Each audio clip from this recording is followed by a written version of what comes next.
Ian, massive result for the boys on Friday. They just don't know when to give up, do they?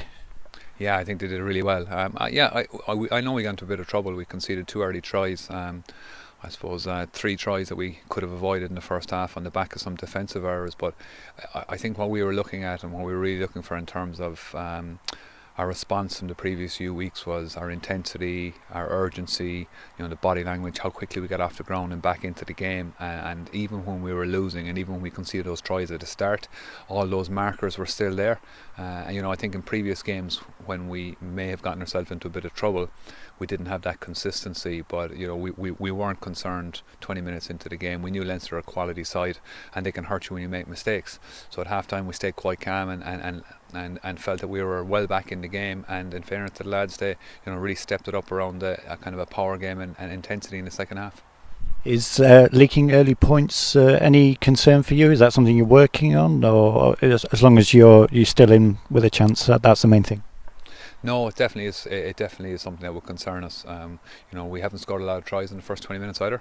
So it's both sides really, and we've had a big focus on starting strong. And we've looked at how we train, how we prepare our pre-match, anything that gives you an edge. And it is there is a trend there that you can't ignore. We haven't been as strong in the first 20 minutes as we need to be.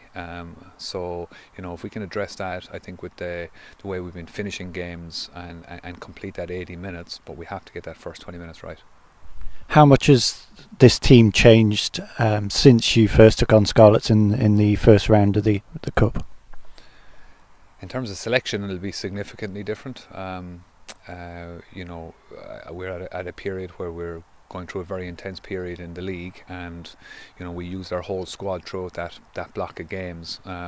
We've had a week off before the Leinster game, and we have a down week after we play London Irish, so there's an intense block of 4 weeks, so we'll just be able to get a little bit more continuity selection from last week through to this week.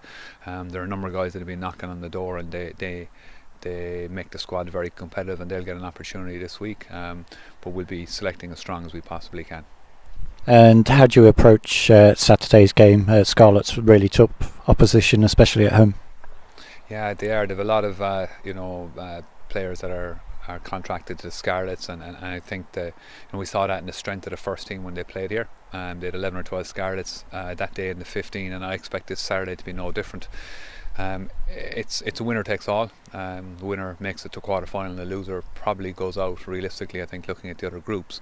But we're trying to focus on process, we're trying to focus on performance, trying to focus on our preparation throughout the week and let everything else look after itself.